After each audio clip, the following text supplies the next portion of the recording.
With Formula 1's Silverstone race weekend out of the way and Spa fast approaching, it's time to dissect the United Kingdom's premier racing event from the general admission perspective. If you buy general admission for the 3 days, what do you get? And more importantly, how do you get to the podium? Today we're going to be answering all that and taking you through the weekend from start to finish, including impressions on organisation, food, the race itself, and the atmosphere around this iconic racetrack. And how does it compare to the 2 races that we've been to previously on the channel, including Spa and Suzuka? So feel free to like and subscribe, and let's find out.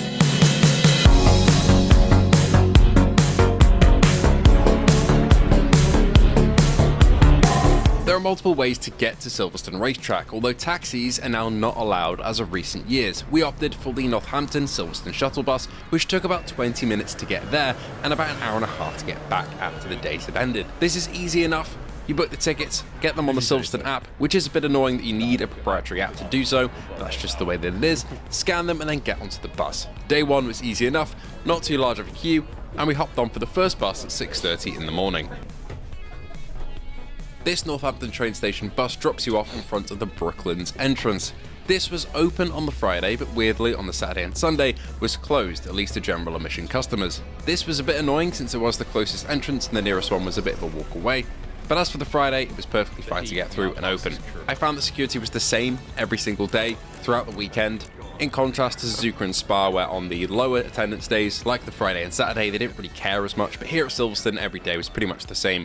Thorough look through your bag.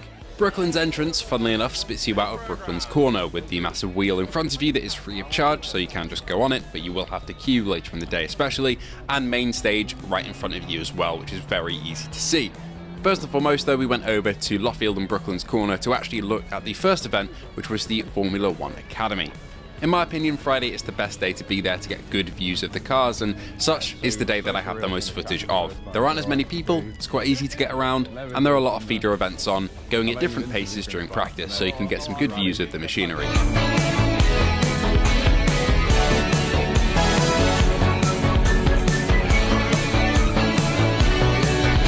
One of the areas that I'd really recommend looking at Silverstone that's also free of charge on the race weekend is the Silverstone Museum. Entering here, again, no cost, but there can be some queues, especially on race day. I'd recommend getting this in on Thursday or Friday, as we did here at the start of our Friday morning. They tout the Silverstone Museum as the heart of motor racing, and it is true.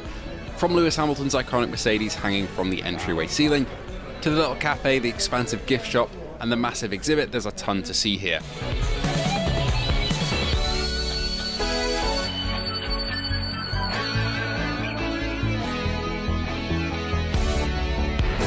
They even have Roscoe's little car that he sat in before he unfortunately passed away last year. As you come into the museum entrance, there's a really cool grid-themed corridor that sets the stage for lights out as you enter the main exhibit.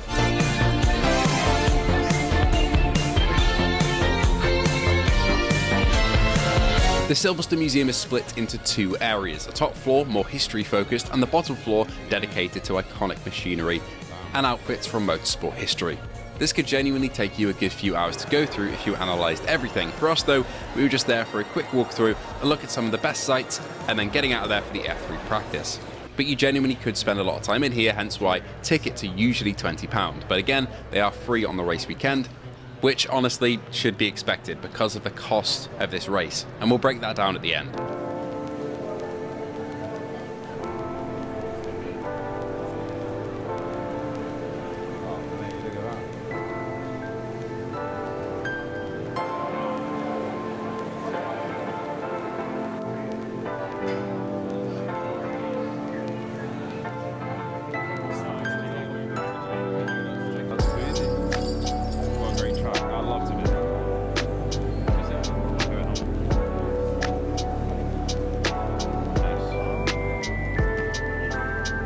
By far the best part of the museum for me was seeing Lewis Hamilton's race-worn suit and his original helmet, an original go-kart from his old karting days years and years ago. Some other driver outfits are included as well, like Martin Brundle's and also Lando Norris's first car as well. So if you're a fan of the British drivers in Formula 1, the Silverstone Museum is the right place for you to go.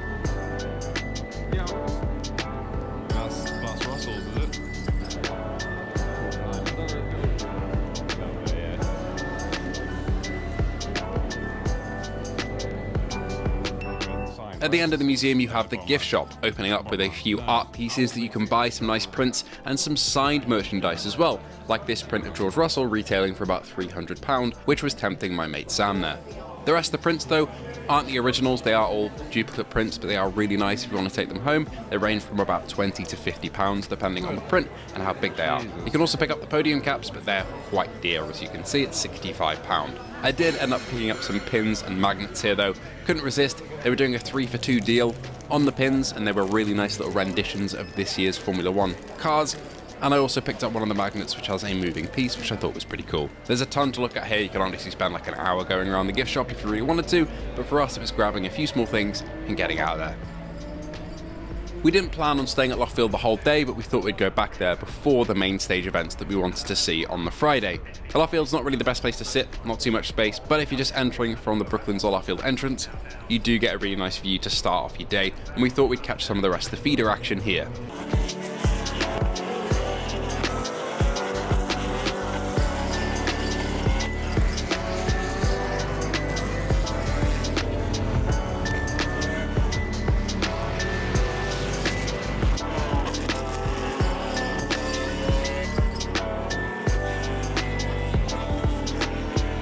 After taking that all in, we're heading over to main stage as some of the driver talks are happening. Some of these happen on the Friday, Saturday and Sunday. We didn't see any on the Saturday or Sunday, which I did do at Spa because I felt that the scheduling at Spa was pretty good to see most of the action and also see some driver talks. But here at Silverstone, we just went there for the Friday morning, as it was a good lineup of Hamilton, Leclerc, the Red Bull drivers, the Haas drivers and the Alpine drivers.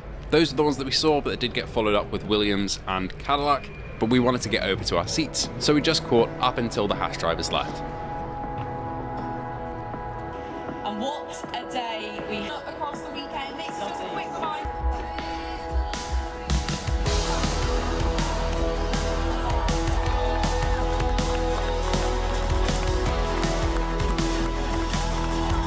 Very special. I feel like holding One thing that really becomes apparent though at Silverstone is the love for Lewis Hamilton. People absolutely adore this guy, and I'm right with them. He got a lot of love at Spa and Suzuka for sure, but here in Silverstone the crowd went absolutely mental whenever he drove or walked past.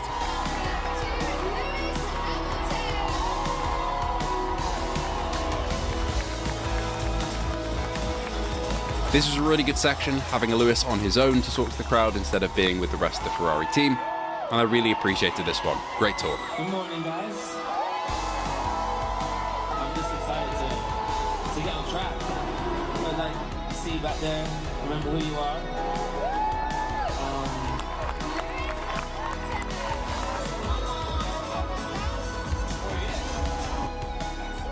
For the rest of the drivers, it's the usual lineup of activities. They get challenges for them to do.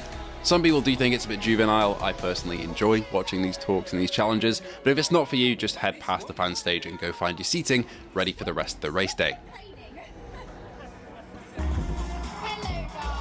Everybody for making my dreams come true. This is Go! You're off. You have 1 minute. Wait! Oh, chaotic. It is a little bit of a mess now. Leaving main stage, we're heading to our main place to sit for the rest of the day, which will be Maggots and Becketts, an iconic sequence of corners that offers you a great view. Our plan was to go Maggots and Becketts on the Friday, and then go Vale on the Saturday, and then decide on which one would be sitting out for race day. This walk took about 40 minutes and takes you all the way around the side of the circuit, so you get a view of some of the grandstands, and it was very, very hot. So please bring water and sun cream, you're going to need it. As we head round as well, you can see some of the housing for Silverstone. These are for people who have about £30,000 to spend on a race weekend. You can basically sit there and watch from your own little villa, trackside, one of the long straights, which must be pretty cool if you can afford it. For us though, general admission it is. But it was nice to see them as you walk past and realise just how wealthy some people can be. Very, very humbling. As we approached here at Maggots and Becketts, where we'd be sitting for the rest of the day, we got a prime view of F1 practice, the feeder series qualifying for the sprint, and the F1 sprint qualifying too.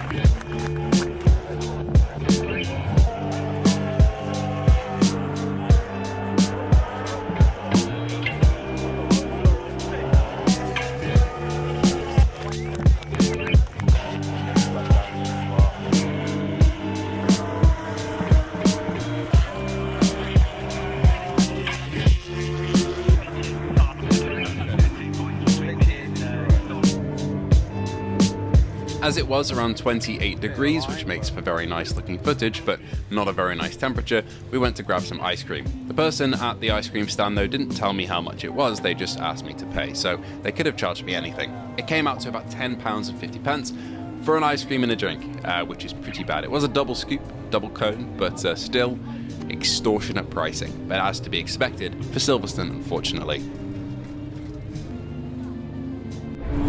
That's really good, but the lady on the thing didn't tell me how much it was, so I didn't know. And then back to our seating for the historic F1 showcase and for sprint qualifying.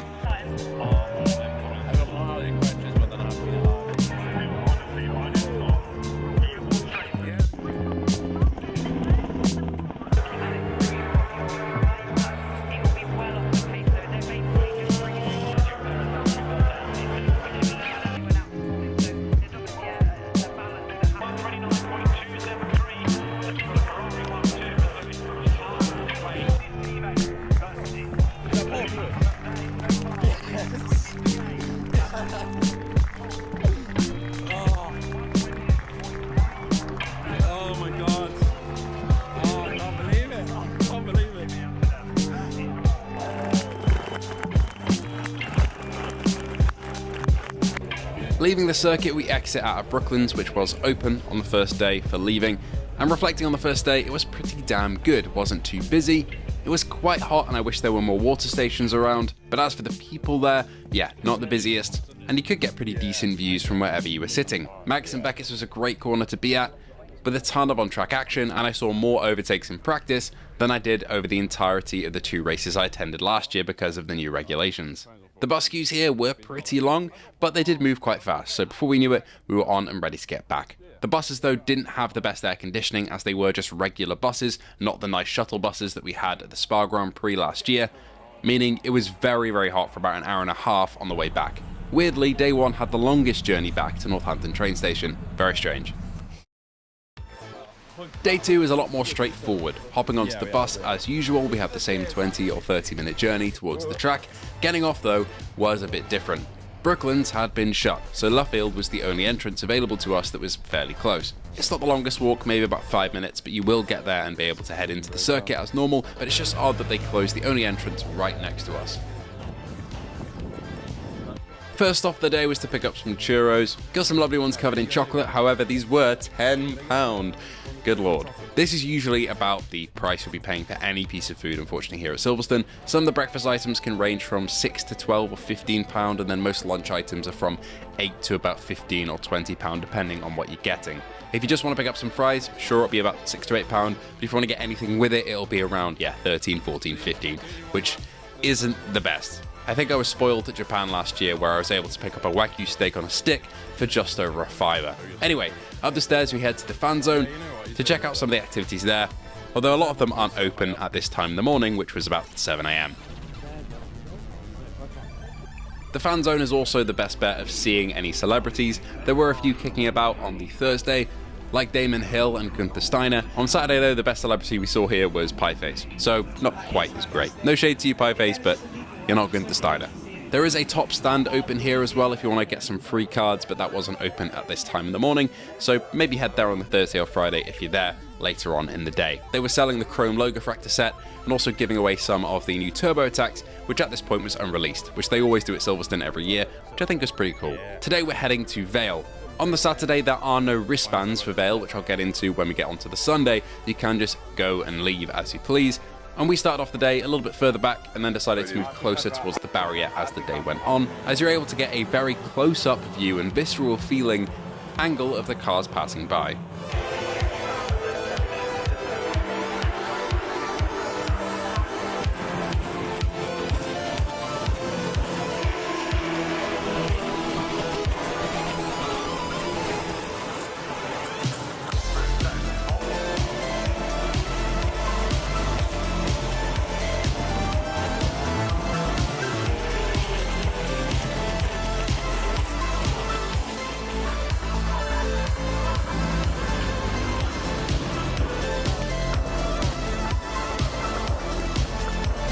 After the feeder races, it was time for the F1 Sprint, and luckily if you're sat at Vale, you have about 5 screens around you, so you can take your pick on the main feed for the actual action on track.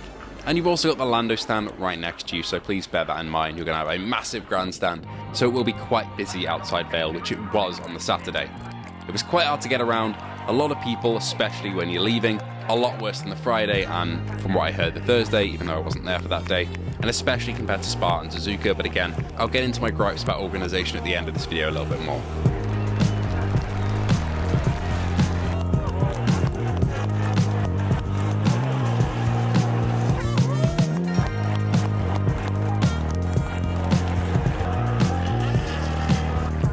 After the F1 Sprint had wrapped up with Kimi Antonelli taking the win, we had some more feeder series action before the main qualifying, which was again a great show and also a great crowd to be in, everyone clapping and cheering for Lewis as he went by.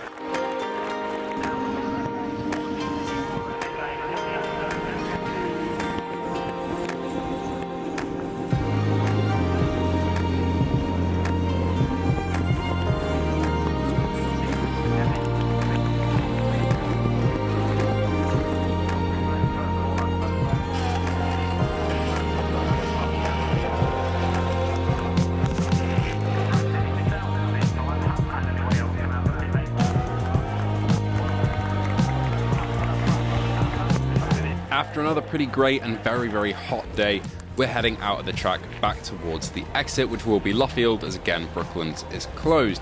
This is where the cracks start to show in terms of Silverstone's layout and organisation.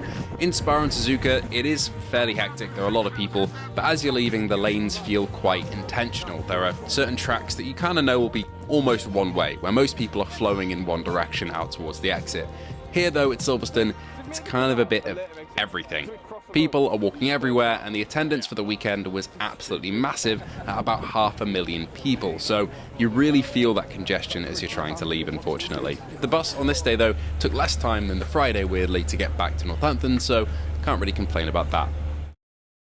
We kick off the final day with our final bus, but this time we're not getting on at 6:30 in the morning, the bus leaves at about 5:30, but more realistically about 5:15, they're a bit earlier than they say. So we got up at about 3:45 here, and the reason for that is that we've decided we're going back to Vale like we did yesterday for the race itself, and the reason for that is you can get to the podium from there. I would recommend getting there as early as possible. Again, that's why we woke up 4:45, we're ready at the bus at about 5:15, 5:30, and we're at the track for about 5:45. As soon as the gates opened at, I think it was 6 or 6:30 for the track, we were heading straight to Vale and there was already a queue there. However, if you get there early in the morning and there is a queue, don't panic, you will be able to get in as it does move fairly quickly, and there are 2 queues on either side, so go check out the other one if yours is quite built up and big by that point. The reason for the queues today, as there weren't any queues yesterday, is that at Vale they give you a wristband. This allows you to get in and out and confirms that you have a spot at Vale for the race itself, because they open the gates there to allow you onto the podium. These wristbands, they are waterproof, which is a nice touch, probably something they learned from last year when it was pouring down, but you can't really take them off. I found out to cut them off with scissors, which was a bit of a shame at the end of the day, had to kind of ruin it. I wanted to keep it intact as a keepsake, but oh well. But it just means that you can't really swap it to anybody else if you wanted to. However, once you've got your position, you just kind of sit and chill for the rest of the day and enjoy the feeder series action. And after watching some of the Formula 3 and Formula 2, which were great races, we went to get some breakfast.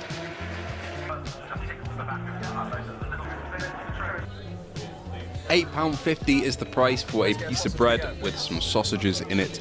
Not exactly the best food I've ever had in my life, and not for the best price either, but it did fill me up in the morning, can't really complain there. In terms of it being sustenance, it just wasn't the nicest or the cheapest.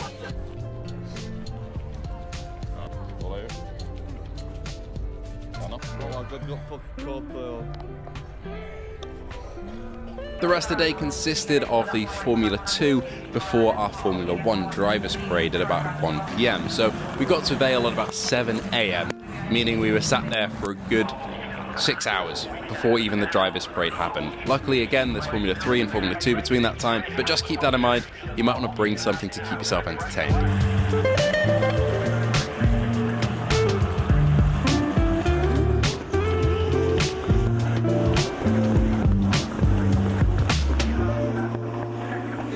The drivers' parade this year at Silverstone was fantastic, with the LEGO cars returning in a different form, allowing for each driver to have their own, meaning 22, more realistically 23, with Mohammed bin Salim also in one of them, as they raced each other at a very slow pace around the track. But this did mean that they all got stuck in the gravel, which was pretty funny. The drivers were clearly having a good time, and this was a great one to catch live. Again, no guarantee that you'll get something like this next year, it might just be a normal driver parade, but they know that the crowd at Silverstone is a good one, so I'm assuming they wanted to put on a pretty funny show for them here.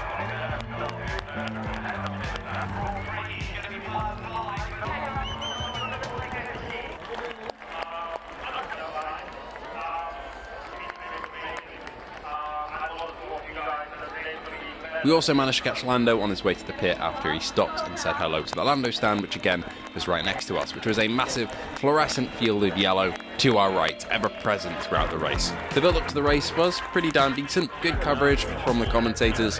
However, there were no red arrows flying over, which I was a bit disappointed by, I have to be honest.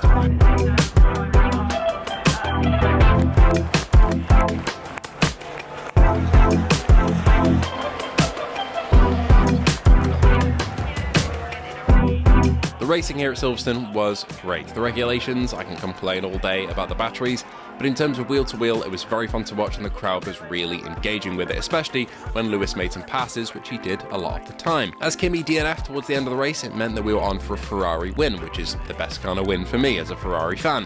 And when Max DNF'd, it was all but confirmed that Lewis was probably going to get a podium. Despite an unfortunate pit window and some mismanagement of the safety car, which was really frustrating, and the crowd reacted poorly to that one, as you'd expect, it was still a great atmosphere when we realised that our Brit was going to get his home podium. And also that Russell was as well, as you can tell from this reaction.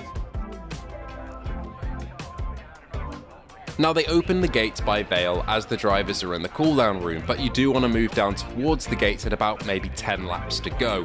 You'll still get a view from the screen, but you want to be moving down there fairly early so that when the gates open, you can sprint to the podium. And it is a rush of people. I absolutely love this. Let's go!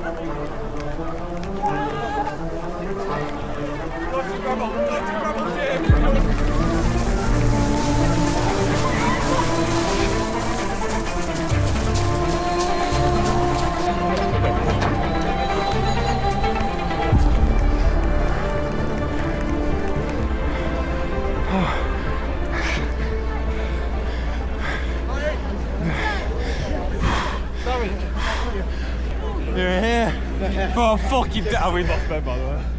There he is. Nice. Oh, we made it. I'm on like 4 HP right now.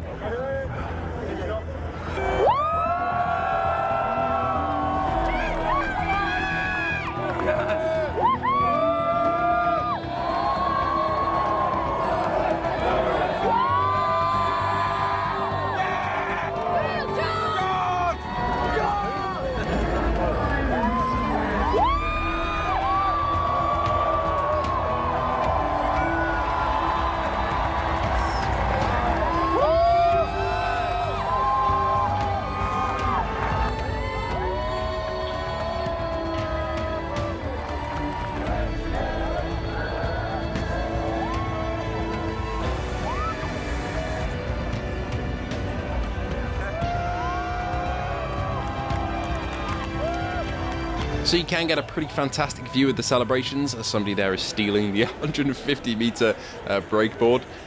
We were pretty close, pretty much as close as you can get to the barrier there, and that's with about a 200mm lens, but you could see the podium really clearly in real life. And also after that's over, you can have a nice walk down the main straight. They do block off the other edges of the track though, so if you want to do a full track walk, you can't, unfortunately, after the race is done, but there is a fair bit of the grid that you can walk up and down. You can also head over to the pit lane and take a look through the grates and the fencing. Lewis and Charles did jump over and say hello later in the day, but this was a couple hours after we left, so you really have to be waiting there for a long time to see them, but you will get some glimpses of the crew, team principals, mechanics and drivers just after the race by looking into the garage immediately after, so it's still worth taking a look. Getting out of Silverstone though was, again, pretty hectic. Honestly, it was better that we were here on the straight because we could exit basically straight to Luffield as the exit was really close. but walking all the way back from Vale on the Saturday was really bad, and I imagine it'd be even worse on the Sunday. There's just people everywhere. Again, 560,000 people for the race weekend is too many in my opinion.